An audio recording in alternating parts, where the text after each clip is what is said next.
So BJP వైస్గా చూసుకుంటే south Indian స్టేట్స్లో చాలా పూర్గా ఉంది.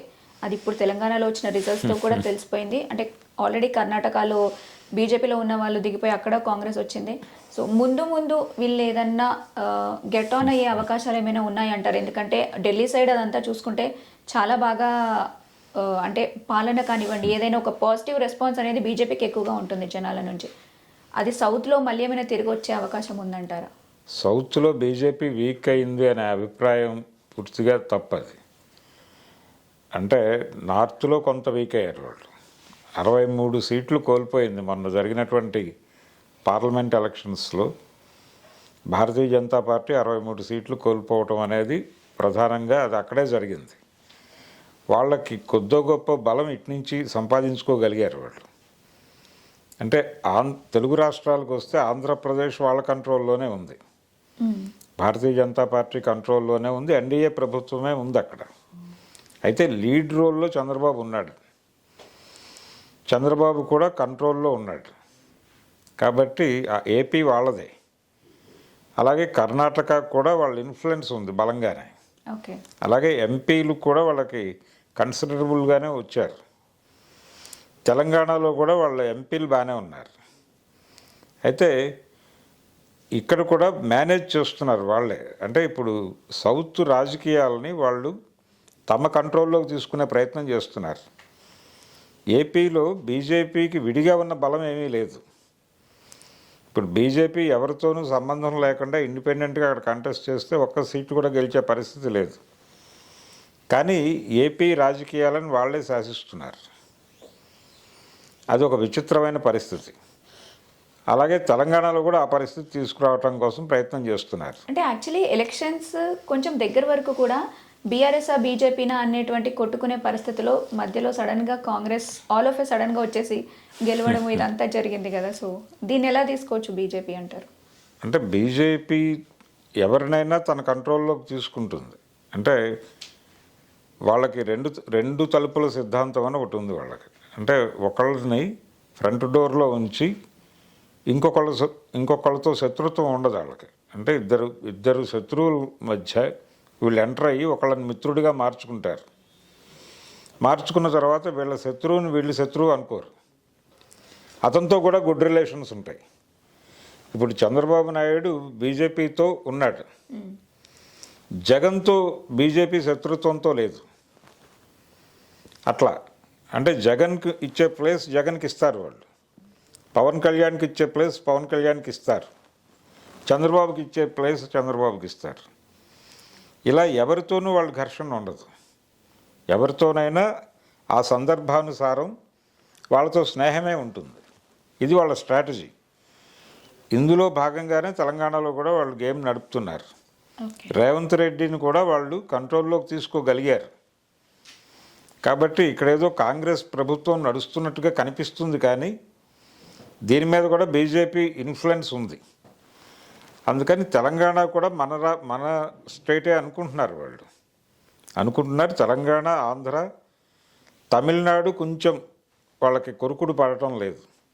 తమిళనాడు, కేరళ, ఈ తమిళనాడు కేరళ రెండింటినీ కంట్రోల్లోకి తీసుకుంటే సౌత్ మొత్తం వాళ్ళ చేతిలోకి వెళ్ళిపోయినట్టే. అవి కొంచెం డిఫరెంట్ పోల్స్ లానే ఉంటాయి తమిళనాడు కేరళ చూసుకుంటే.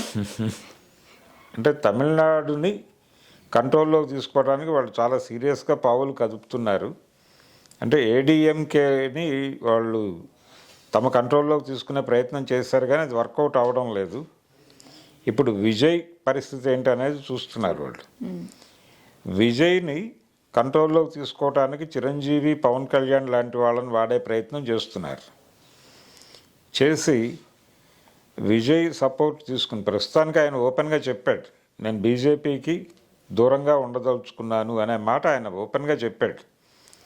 చెప్పినప్పటికీ ఎలక్షన్ టైంకి అది మార్చే ప్రయత్నం చేస్తున్నారు. ఆ మాటని మార్చే ప్రయత్నం చేసి డిఎంకే వ్యతిరేక ఫ్రంట్ కట్టి ఆ ఫ్రంట్లోకి వీళ్ళందరినీ తీసుకొచ్చి తను వెనకాల నుండి డిఎంకేని దెబ్బకొట్టడం ద్వారా ఆ స్టేట్ని తన కంట్రోల్లోకి తీసుకోవడం కోసం పావులు కదుపుతున్నారు ఇప్పుడు.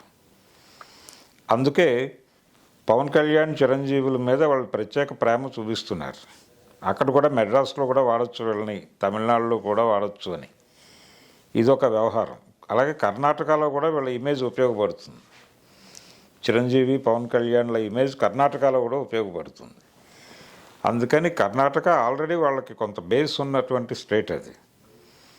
కేరళ మీద ఇప్పుడు ప్రస్తుతం వాళ్ళ ప్రధానమైనటువంటి దృష్టి ఉంది. అక్కడ సిపిఎం పార్టీని పూర్తిగా పక్కకి గెంటాలనే ఒక ప్రయత్నం జరుగుతోంది.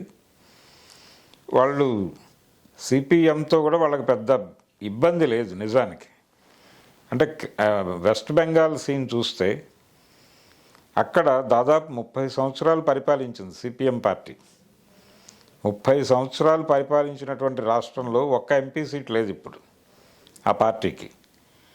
అంటే టోటల్గా ఒక్కసారి వాళ్ళ ఓట్ బ్యాంక్ మొత్తం వీళ్ళకి ట్రాన్స్ఫర్ అయిందా, అలా అభిప్రాయాలు మార్చేసుకుంటారు జనాలు అని అనిపిస్తుంది. కానీ ఇక్కడ ఏదో ఒక మ్యాచ్ ఫిక్సింగ్ జరిగినట్టుగా కనిపిస్తుంది సిపిఎంకి బీజేపీకి మధ్య వెస్ట్ బెంగాల్లో. అదే ఫార్ములాని కేరళలో కూడా ఇంప్లిమెంట్ చేసే ప్రమాదం ఉంది. అందుకని కేరళ మీద కూడా వాళ్ళు కాన్ఫిడెంట్గానే ఉన్నారు. సౌత్ని కంట్రోల్లో తీసుకోవటం అనే దాని మీద ప్రత్యేక శ్రద్ధ పెట్టారు. అందులో భాగంగానే సౌత్కి ఎక్కువ తిరుగుతున్నారు వాళ్ళు. ఈరోజు రేపో చంద్రబాబు గారిని కలవబోతున్నాడు అమిత్ షా గారు వచ్చి. ఇదంతా అందులో భాగమే. వాళ్ళు నార్త్లో కొంత దెబ్బతిన్నారు మొన్న ఎన్నికల్లో. దాన్ని రిపేర్ చేసుకునే ప్రయత్నాలు జరుగుతూనే ఇక్కడ దీన్ని పట్టుకోవాలి. అంటే ప్రధానంగా ఇప్పుడు గొడవ జరుగుతోంది ఏంటంటే సౌత్ను తిని నార్త్ బతుకుతోంది అనేటువంటి ఒక అభిప్రాయం స్ప్రెడ్ అవుతోంది నెమ్మదిగా జనాల్లో. అక్కడ అన్ఎంప్లాయ్మెంట్ చాలా పెరిగింది. అక్కడి నుంచి విపరీతంగా వలసలు వస్తున్నారు ఇక్కడికి సౌత్కి. ఈ వలసలను ఏదో మేరకు కంట్రోల్ చేయటం ద్వారా అక్కడ ఓట్ బ్యాంకును పెంచుకోవాలనేటువంటి ప్రయత్నం బీజేపీ చేస్తోంది. దానికి ఇక్కడ సపోర్ట్ కోరుతోంది. అందుకని ఈ ఇంజనీరింగ్ నడుస్తోంది. ఇప్పుడు ఎన్నికల్లో తిరిగి గెలవటం కోసం, అంటే 4వసారి ప్రభుత్వాన్ని ఏర్పాటు చేయాలి అనే ఉద్దేశంతో వాళ్ళ యాక్టివిటీ మొదలైపోయింది. వాళ్ళు ఆల్రెడీ ఎన్నికల పనిలో ఉన్నారు. ఇప్పటి నుంచి చేస్తే అప్పటికి వాళ్ళకి రిజల్ట్ అనేది కనిపిస్తుంది. అవును.